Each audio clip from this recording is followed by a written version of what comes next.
ये हम पत्र लिख देंगे, मेमोरेंडम लिख देंगे, हम कोशिश करेंगे, लेकिन असली मुद्दा ये है जो मैं समझता हूँ, क्या सरकार चाहती है कि वो सुधार करे? क्या ये सरकार को और समाज को नहीं पता था, ये कोर्ट्स को नहीं पता था, ये सारी दुनिया को नहीं पता था कि दलितों पे अत्याचार भी होता है और दलित एक्ट जो बना है उसका दुरुपयोग भी होता है? क्या ये जनता को, समाज को नहीं पता था कि औरतों पे अत्याचार भी होता है और औरतों पे अत्याचार के नाम पे शोषण भी होता है? जिस कॉलोनी में मैं रहता हूं वहां कम से कम 10 परिवार ऐसे हैं जो बर्बाद हो गए इस चक्कर में, तो पता सबको है। देखिए, सरकार क्यों चाहती है कि ऐसे कानून बनाए जाएं जिनका दुरुपयोग हो? मेरे ख्याल से सरकार इसलिए चाहती है कि जिससे सरकारी अधिकारियों को पैसा कमाने का मौका मिले।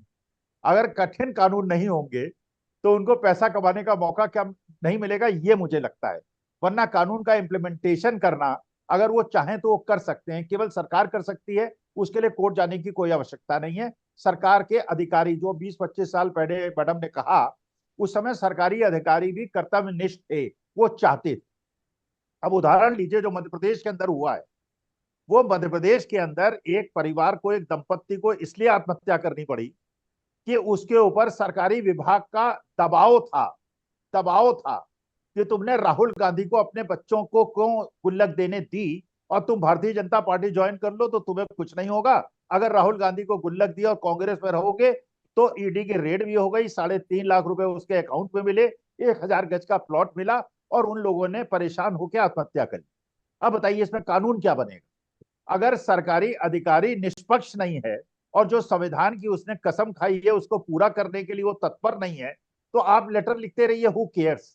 क्योंकि देखिए, पैसा कमाने का ये मौका है। मुझे याद है जस्टिस मार्कंडे काटजू ने एक स्टेटमेंट दिया था, लोगों ने बड़ा आश्चर्य किया कि देखिए काटजू साहब ऐसी बात क्यों कर रहे हैं। जब हुआ ना कि मृत्युदंड का प्रावधान हो, जब ये निर्भया कांड हुआ था, उन्होंने कहा कि अगर ये कानून आप बना देंगे, लोग जो हैं करोड़पति हो जाएंगे पुलिस अधिकारी। क्योंकि थाने वाला फिर करेगा, सलमान खान से कहेगा कि ब्लैक बग इसने नहीं मारा, ब्लैक बग तो इसके ड्राइवर ने मारा।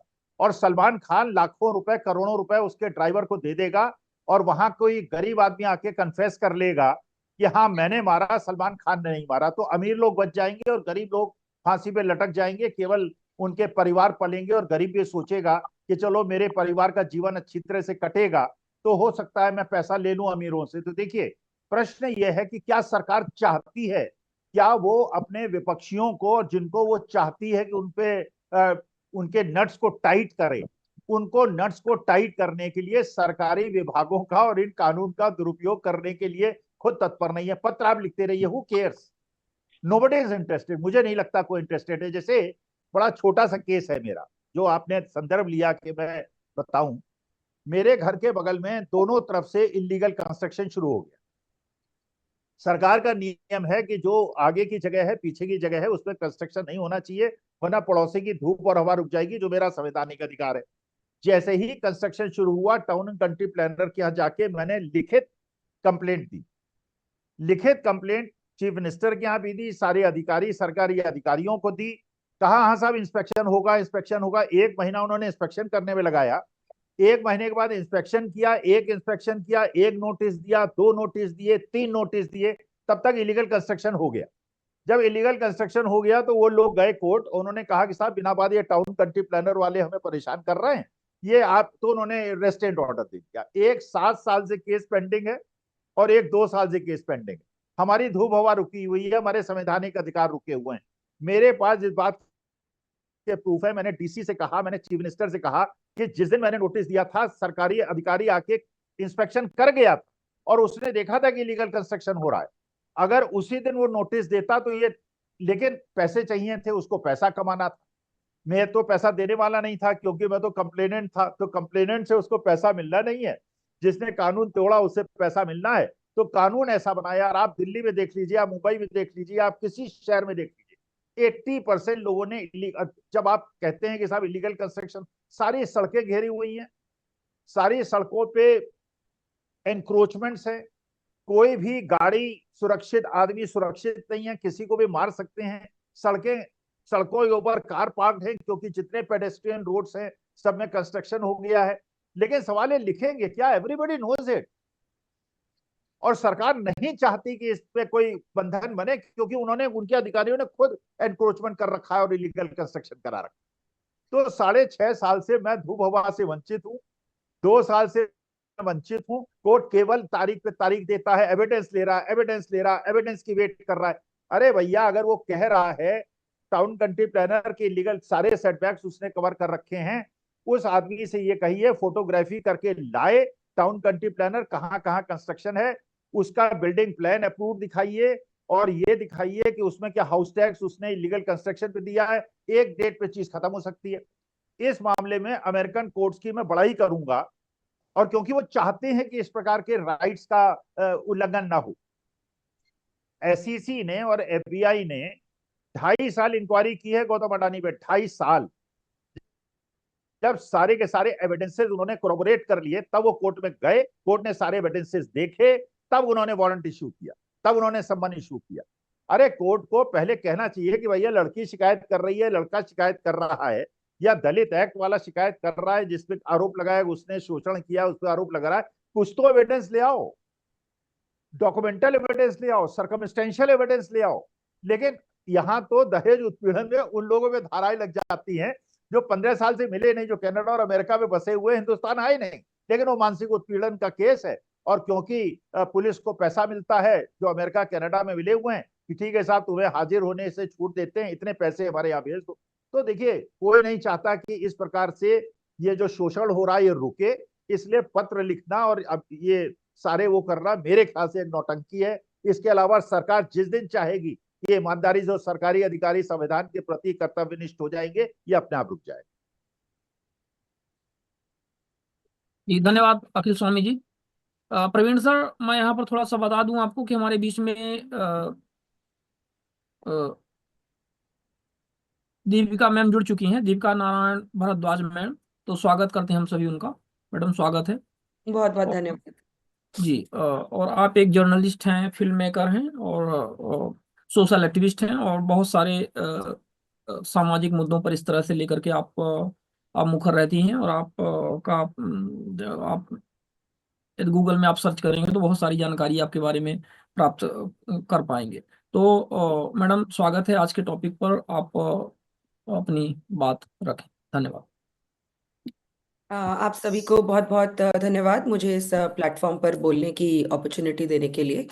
आज पूरे देश में जिस वजह से एक आक्रोश है, वो एक सिर्फ अतुल सुभाष के सुसाइड की वजह से नहीं है, बट मेरे से पहले जिस तरह जनाब कह रहे थे कि बिना किसी एविडेंस के, बिना किसी सर्कमस्टेंशियल एविडेंस के, बिना किसी सबूत के, बस एक मौखिक स्टेटमेंट पे, एक वर्बल स्टेटमेंट पे जो है इतनी बड़ी बड़ी धाराएं लगा दी जाती हैं, और उसके बाद लोग सालों साल जो है कोर्ट के धक्के खाते रहते हैं। ये एक इंसान की नहीं, एक परिवार की नहीं, ये लाखों परिवारों की जो है आज के समय पे आप बीती है। और लाखों ऐसे अतुल सुभाष हैं जो कोर्ट के धक्के खा खा के जिंदा लाश बने हुए हैं। और हमारी जो सरकार है, हमारी जो जुडिशरी है, वो सोई हुई थी। और मुझे लगता है इस वजह से अतुल ने जो किया वो एक सैक्रिफाइस में बोलूंगी, एक बलिदान में बोलूंगी, एक कॉज के लिए, ताकि ये जो सोई हुई जुडिशरी है, सोया हुआ समाज है, बिल्कुल अंधे हो गए हैं। यूं ऐसा लगता है कि सिर्फ महिलाओं की जान की जो है कीमत है हमारी कंट्री में, और पुरुष मरते रहे कोई फर्क नहीं पड़ता है। हम तो आए दिन इस तरह के सुसाइड्स देखते हैं, और पिछले 3 दिन में लगभग 5 और ऐसे सुसाइड हो चुके हैं। एक तो मास सुसाइड हुआ है जोधपुर में, जिसे एक महिला ने अपने दोनों बेटों के साथ जो है आत्महत्या कर ली। उन्होंने अपने बेटे की सिर्फ 4 महीने पहले शादी की थी। सोचिए कितना ज्यादा दुखद ये केस है कि खुशी के माहौल से और 4 महीने में ही जो है उन वो लोग मौत तक पहुंच गए। तो ये मैं तो 12 साल से इन लॉज के मिसयूज के ऊपर काम कर रही हूँ। तो इस तरह के केसेस जो हैं, जब 2012 में मैंने शुरुआत की थी तब मैं सुनती थी काफी। और कि कहीं पे किसी बहन ने सुसाइड कर लिया, कहीं पे किसी माँ ने सुसाइड कर लिया, कहीं पे किसी आदमी ने सुसाइड कर लिया इन केसेस में फंस के। एक पुणे में भी मास सुसाइड हुआ था, मुझे याद है, जहाँ पे एक माता पिता और उनके दोनों बेटों, 4 लोगों ने सुसाइड किया था पुणे में। और वही उनको भी दहेज के केस में फंसाया हुआ था। और मतलब ऐसे बहुत सारे केसेस हैं जिसमें एक ही हफ्ते में जो है बहुत लड़ाइयाँ हो जाती हैं, और उसके बाद जो है परिवार को पूरे धमकी दी जाती है। मेरी शुरुआत जो थी वो भी इसी एक्सपीरियंस से थी कि महिला की गलती थी। कुछ ही महीनों की शादी थी, और जो है हमारे को डराया गया, धमकाया गया कि आपके ऊपर डाउरी का केस हो जाएगा, आप सब लोगों का अरेस्ट हो जाएगा। लोग बहुत डर जाते हैं, मिडिल क्लास फैमिलीज होती हैं, उनको उन बेचारे कहीं पे कभी पुलिस स्टेशन नहीं देखा होता है। मैं कल परसों से मीडिया में जाके एक अवधेश यादव की भी कहानी बता रही हूँ, जिन्होंने झांसी में सुसाइड कर लिया था अपनी शादी के कुछ ही समय बाद। बैंकर थे वो, इतने ज्यादा पॉजिटिव इंसान थे, और यंग से बिल्कुल बच्चे थे, और उनकी शादी हुई। उनकी पत्नी जो है पता नहीं क्यों उस मैरिज में इंटरेस्टेड नहीं थी, लेकिन अपनी गलती होने के बावजूद जो है, जिस इंसान के साथ आप शादी करते हो उसी को सारा खामियाजा भरने की फिर उसके बाद एक कवायद शुरू हो जाती है। उसके ऊपर, उसके पूरे परिवार के ऊपर डाउरी का केस लगाया, डीवी का केस लगाया, 125 का केस लगाया। और जब अवधेश ने हार नहीं मानी, वो लड़ रहे थे, तो इनकी पत्नी ने जो है रेजिडेंस ऑर्डर्स डीवी में ले लिए। और हालांकि उनके परिवार के साथ उसके इन लॉज ने मारपीट वगैरह सब कुछ करी थी, लेकिन फिर भी जो है कोर्ट ने बिना किसी जो फैक्चुअल मैट्रिक्स थे वो देखे हुए उनको रेजिडेंस ऑर्डर्स दे दिए। और वो आई ही सिर्फ वहां पे कलेश करने के लिए थी। और जब वो आई वहां पे तो उन्होंने मारपीट हुई वहां पे पूरी की पूरी, और फिर उसके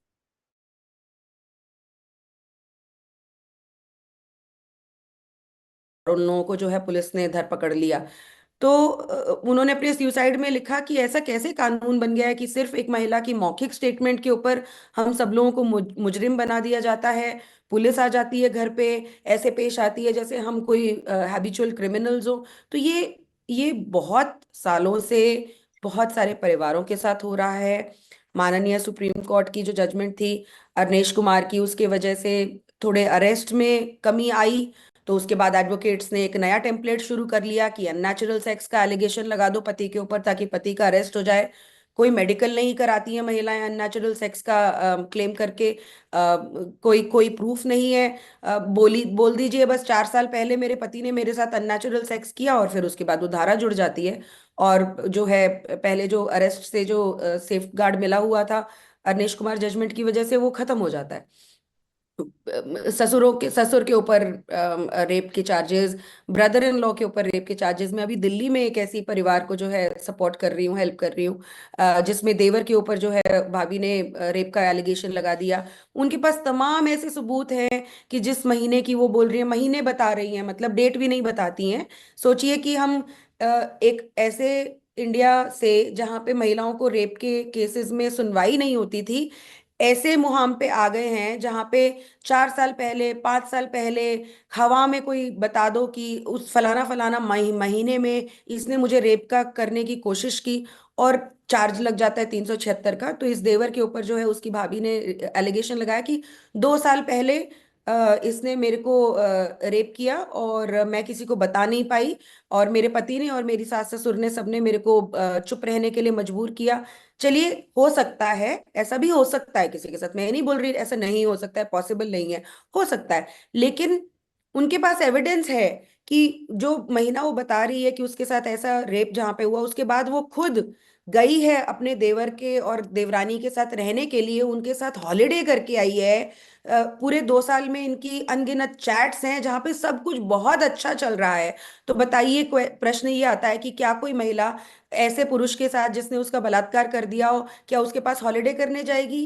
क्या उसके साथ अच्छी अच्छी चैट्स करेगी? लेकिन जब बातें बिगड़ जाती हैं तो इस तरह के एलिगेशंस हो जाते हैं, और सुनवाई नहीं होती है, पुलिस भी कोई इन्वेस्टिगेट नहीं करती है। एक अजीब सा माहौल बन गया हमारी कंट्री में, जहाँ पे कुछ भी महिला बोल दे। कोई कुत्तों को खाना खिलाने वाले एनिमल राइट एक्टिविस्ट जो हैं, उन्होंने हजारों के मॉलेस्टेशन के केसेस किसी के ऊपर भी लगा रखे हैं। बिल्कुल स्ट्रीट डॉग्स जो ये होते हैं इतने ज्यादा हाइपर होते हैं, कभी कभार किसी को काट भी लिया तो वो उसमें बदला लेने के लिए जो है मॉलेस्टेशन का चार्ज लगा दिया। प्रॉपर्टी डिस्प्यूट्स में दुनिया भर के एक दूसरे के तरफ जो है रेप के केसेस हो रहे हैं। दिल्ली में हाल ही में मैट्रिमोनियल डिस्प्यूट में एक